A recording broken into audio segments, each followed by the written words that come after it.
सर्वेषां हार्दं स्वागतम्। नमः पाणिनये। अद्य वयं कारकप्रकरणे प्रविशामः। कारकप्रकरणे प्रथमं सूत्रं प्रातिपदिकार्थलिङ्गपरिमाणवचनमात्रे प्रथमा इति। आज हम थोड़ा कारक के बारे में चर्चा करेंगे कि कारक क्या है और कारक का सूत्र जो है उसका भी प्रवेश करेंगे। तो कारकं नाम क्रियान्वयित्वं कारकत्वं। क्रियया सह यदि सम्बन्धः अस्ति, अन्वयः अस्ति तर्हि कारकं भवति। यदि क्रियया सह सम्बन्धः नास्ति तर्हि कारकं न भवति। क्रिया के साथ अगर संबंध है तो कारक होगा। जैसे गच्छति क्रियापद,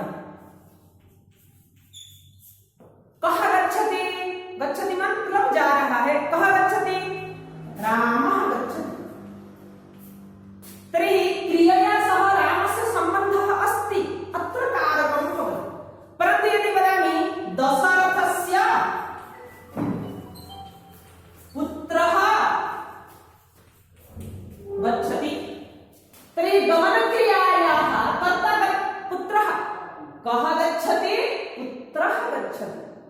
दशरथः न गच्छति, दशरथस्य पुत्रः गच्छति। दशरथ का बेटा जा रहा है, तो बेटा जा रहा है ना, दशरथ तो नहीं जा रहा है। तो क्रिया के साथ संबंध पुत्र का है, दशरथ का नहीं है। तो जिसका संबंध है वहां कारक संभव होगा। अगर क्रिया के साथ संबंध नहीं है तो यहाँ कारक संभव नहीं होगा। क्या होगा, संबंधे षष्ठी हो रहा है। तो दशरथस्य संबंधः पुत्रेण सह अस्ति, न तु क्रियया सह। तर्हि कारकं षड्कारकाणि सन्ति। कर्ता कर्म च करणं संप्रदानं तथैव च अपादानाधिकरणम् इत्याहुः कारकाणि षट्। सप्त विभक्तयः सन्ति। षष्ठी विभक्तेः क्रिया सहित असम्बन्धत्वात् कारकं न भवति, तत्र सम्बन्धे षष्ठी भवति।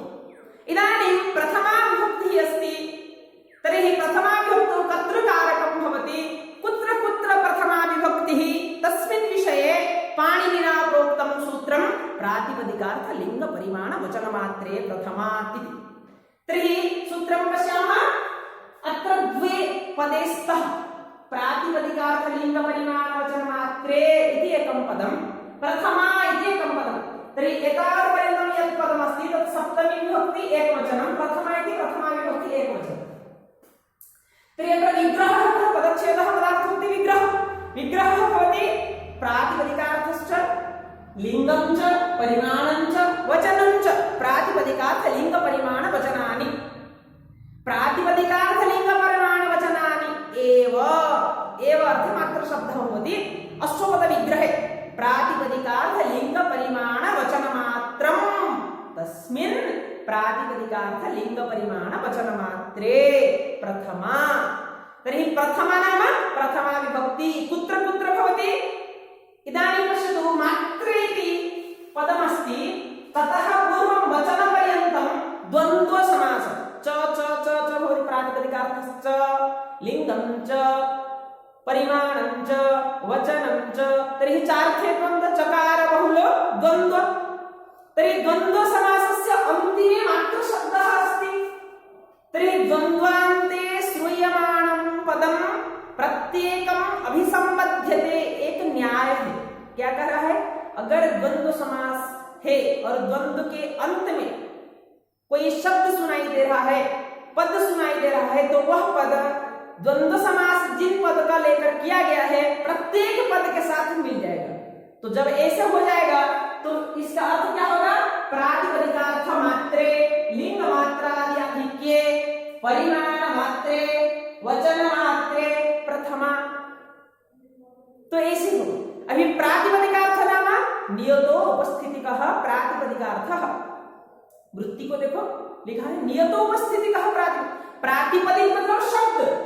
जो शब्द क्रिया का बोधक नहीं है उसको हम प्रातिपदिक कहेंगे। जैसे बालकः गच्छति में बालक में प्रातिपदिक है, और बालक जो पद है बालक पद,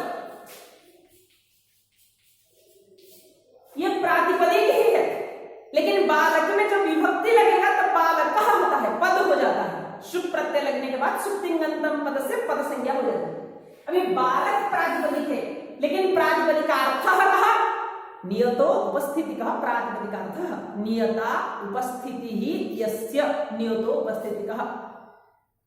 जिस शब्द को सुनने के बाद हमारे मन में उसका अर्थ स्फुरित हो रहा है, जो अर्थ हमारे मन में आ रहा है वही उस प्रातिपदिक का अर्थ है।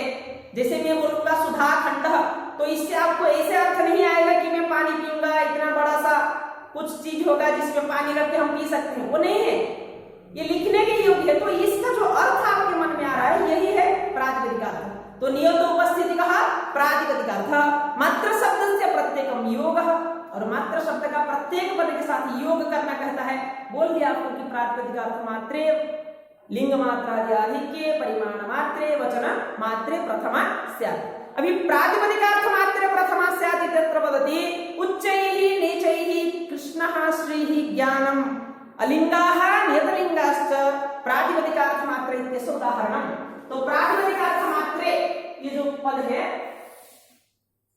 यहां तक प्रातिपदिकार्थ मात्रे दो विभाग कर देंगे। अभी दो भाग हो गया, एक है अलिंगा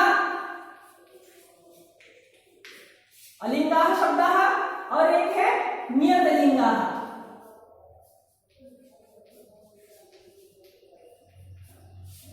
तो अलिंगाः मतलब अविद्यमानं लिंगम यस्य सः अलिंगः, अलिंगाः बहुवचने भवति। तो जिन शब्द का लिंग निर्धारण नहीं हो रहा है, लिंग में ग्रहण नहीं हो रहा है, तो वो क्या है अलिंग। तो अलिंगा में कौन है उच्चैः नीचैः, तो इसको आप कह सकते हैं अव्यय, अव्यय पद है। तो ये अव्यय पद प्रातिपदिकार्थ का ही उदाहरण है। जितने भी तत्र अत्र कुत्र यदा तदा अद्य स्वः परश्वः यथा तथा यावत्, परन्तु यावत् तत्र भवति रूपं भवति, तत्र विभक्ति इत्यादि चलति, यावत् यावति यावत् इति भवति, यावान् यावति, तर्हि तत्र न भवति। यदा तदा एतत् सर्वं भवति उच्चैः नीचैः अधः इति।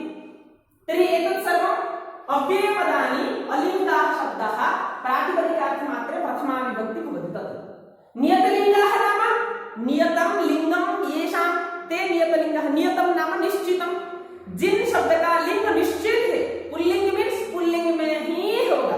जैसे कृष्ण, जब कृष्ण शब्द का श्रवण हो रहा है तो आपके मन में कभी भी स्त्रीलिंग पद का उच्चारण नहीं होगा, बाप नपुंसक लिंग की भावना नहीं आएगी।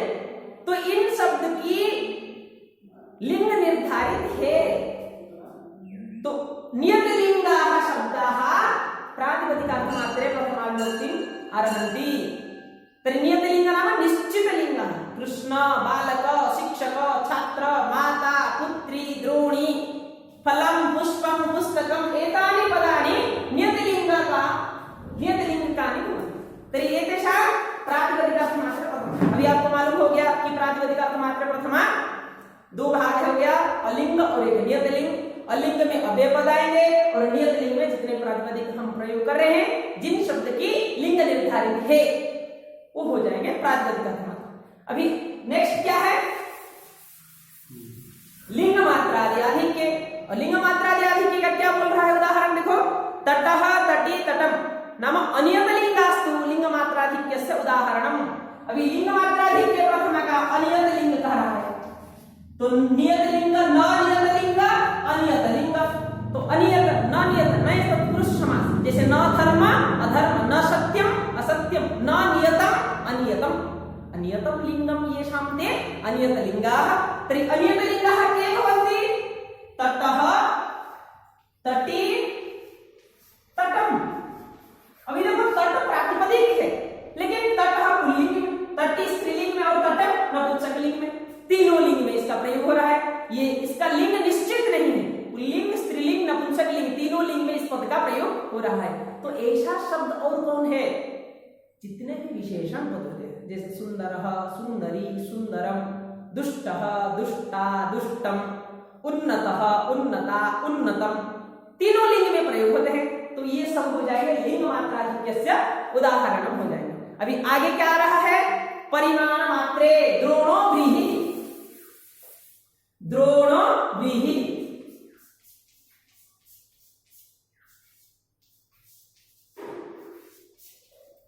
द्रोणो व्रीहि। अभी व्रीहि द्रोण, ये द्रोण व्रीहि, यहाँ द्रोण ही है, द्रोण व्रीहि। अगर संधि हो जाएगा तो द्रोण व्रीहि होता है। तो अगर द्रोण, देखिए यह प्रथमा विभक्ति एकवचन, व्रीहि भी प्रथमा विभक्ति एकवचन। यहाँ पुल्लिंग है इसलिए यहाँ भी पुल्लिंग। अगर यहाँ स्त्रीलिंग होगा तो द्रोण का द्रोणी हो जाएगा। तो द्रोणो व्रीहि का मतलब जैसे कि बहुत सारे धान है, बहुत गुड़े धान अच्छी से द्रोण रूप का परिमाण धान को अलग रहा, बहुत सारे धान रखा जाता है तो वहां से एक द्रोण का धान निकालते हैं। तो द्रोण मतलब क्या है, नापने के लिए कोई एक वस्तु। पहले जमाने में क्या होता था, क्विंटल, किलोग्राम ये सब नहीं था, तो धान नापने के लिए घर में एक प्रयोग करते थे, इतना सा डिब्बा जैसा, तो उसको द्रोण कहा जाता है। और कितना द्रोण है, एक ही द्रोण है। और द्रोण रूपक क्या है, व्रीहि है।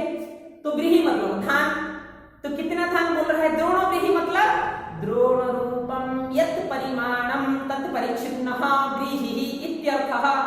बहुत सारे धान से छोटा सा द्रोण रूपक परिमाण धान को अलग किया गया, परिच्छिन्न हुआ।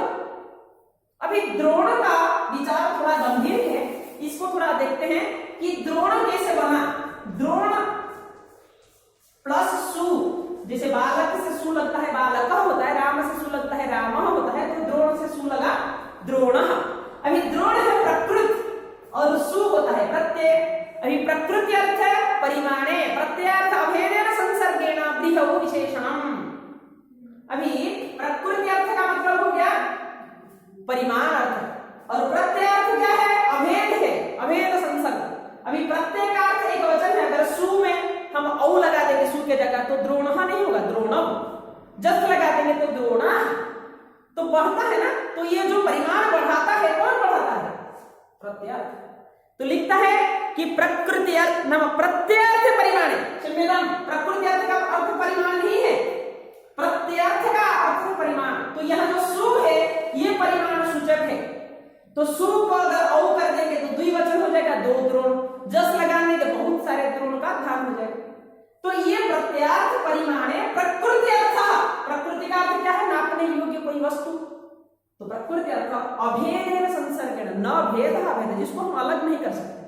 तो यहाँ भी ऐसे है कि केवल हम द्रोण का प्रयोग नहीं कर सकते हैं, या फिर केवल सु का भी प्रयोग नहीं कर सकते। जैसे सु गच्छति इसे नहीं कर सकते, बालक प्लस सु दोनों को मिलाकर ही बालक गच्छति कहते हैं ना। तो यहाँ द्रोण प्रकृति अर्थ को अलग नहीं कर सकते और प्रत्ययार्थ को भी अलग रूप से प्रयोग नहीं कर सकते। तो दोनों का अभेद संबंध है। तो अभेद संसर्ग से प्रत्ययार्थ क्या हो गया,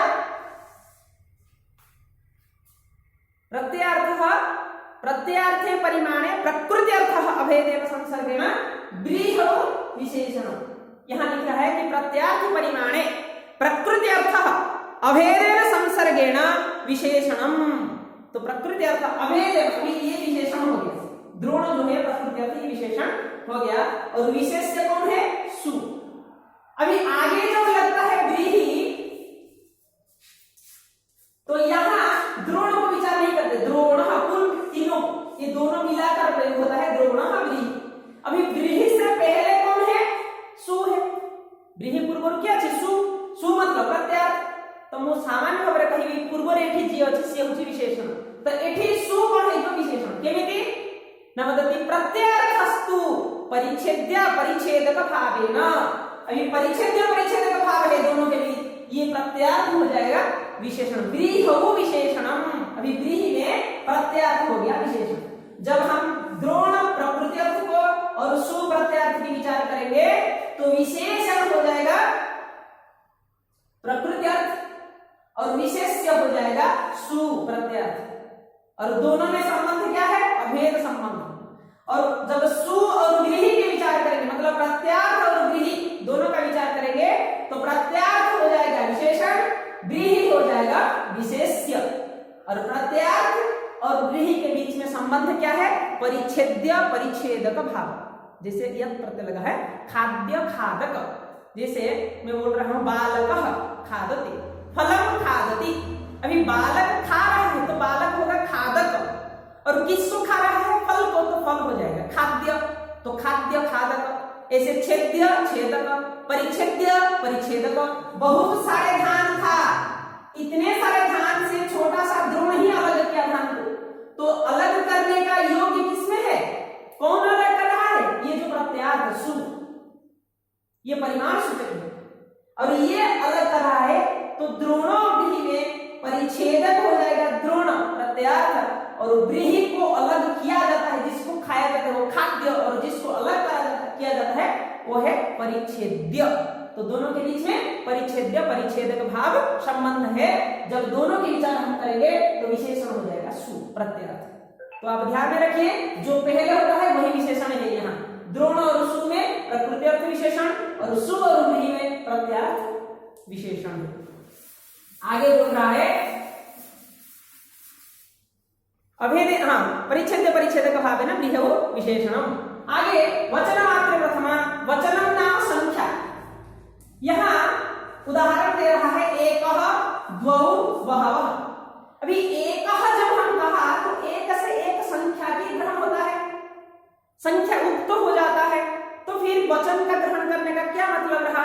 तो बोला कि उक्तार्थानाम अप्रयोगः, एक नियम है, जहां अर्थ का उक्त हो जाता है, जो पद उक्तार्थ हो जाता है तो उसका प्रयोग नहीं होता है। तो एक पद से जब एकत्व संख्या विशिष्ट अर्थ का उक्त हो रहा है तो इसका प्रयोग नहीं करेंगे। अगर प्रयोग नहीं करेंगे तो विभक्ति की प्राप्ति नहीं होगी, तो विभक्ति प्राप्ति नहीं होगी तो पढ़ेंगे क्यों? तो इसीलिए बोला उक्तार्थानाम अप्रयोगः। न्याय से अत्र विभक्तेः अप्राप्तौ, जब विभक्ति की प्राप्ति नहीं हुई तो वचनम, वचन को पढ़ा गया, फिर से वचन का ग्रहण किया गया। इसी प्रकार प्रातिपदिकार्थ मात्रे, लिंग मात्रादि आधिक्ये, परिमाण मात्रे, वचन मात्रे प्रथमा विभक्ति ही विधीयते, अग्रे संबोधने च इति सूत्रम अस्ति। अस्तु, पुनर्मिलामः। सर्वेभ्यः धन्यवादाः।